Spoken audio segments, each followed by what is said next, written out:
طنزنامه شیخان.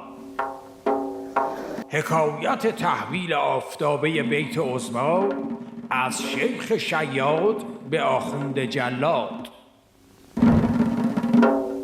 سلام و درود و سلام به هر کس بود اهل خروش و قیام.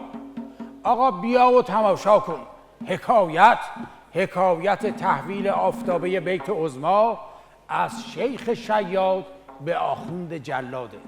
بیا و صفا کن و البته بخند از وضع زاگاریت عظمای بخت برگشته. بله، سر قبر عظما یکی مجلسی، نشسته گدا شیخک مفلسی. ز فریاد مردم شدستی پریش، یکی تشت زهری نهاده به پیش. به آن ماردوش چپ خیش گفت، که ما را به جارو بخواهند رفت.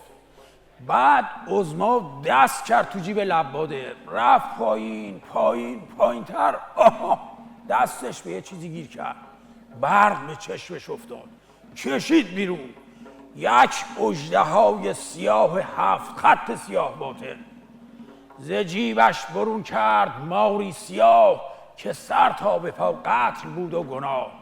رو کرد به افعی بنفش و غرید، که ای نابکار حسن، بده کارها را به این بدنهاد، که از تخم آن شخص کفتار زاد.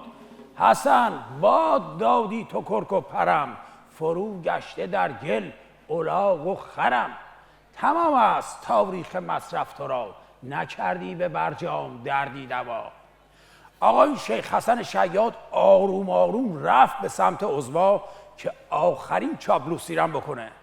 بنفشین روباه سر خم نمود، که بوسد ولی کفش برپا نبود. به دنبال تنبان عظما بگشت، که خارد همی پاچه آن پلشت. ولی پای عظماش تنبان نبود، به جسم ولایت دگر جان نبود. عظما با یه دست روباه بنفش از خودش روند و با دست دیگه رو به شیخ جلاد کرد، که مثل خری که به نعلبندش نگاه میکنه داشت این صحنه رو تماشا میکرد.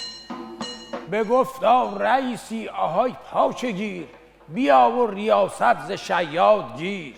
بیانداز بر حلق مردم طناب، که بیتم نشسته بر امواج آب. بیا تا پر و پکانی کنیم، و آن گوزمان را جهانی کنیم. بیامد جلو اژدهای سیاه، گرفت از کف شیخ نکبت کلاه. بگفتا مرا هست لوکوموتیر، چو آتش کنم خلق آید به زیر. بناگاه اما بناگاه از پشت دیوار کاخ، یکی گفت اوخ و یکی گفت آخ. همی سنگ بود از صف مردمان، که میخورد بر بیت آن شیخکان. آقا فریاد و خروش خلقان این چنین به گوش میرسید، که ای مرگ بر شیخ الدنگتان، بر آن صیدل و بیت پرننگتان. کفن تا نگردد ولی پلید، وطن هم ندارد حیاتی جدید.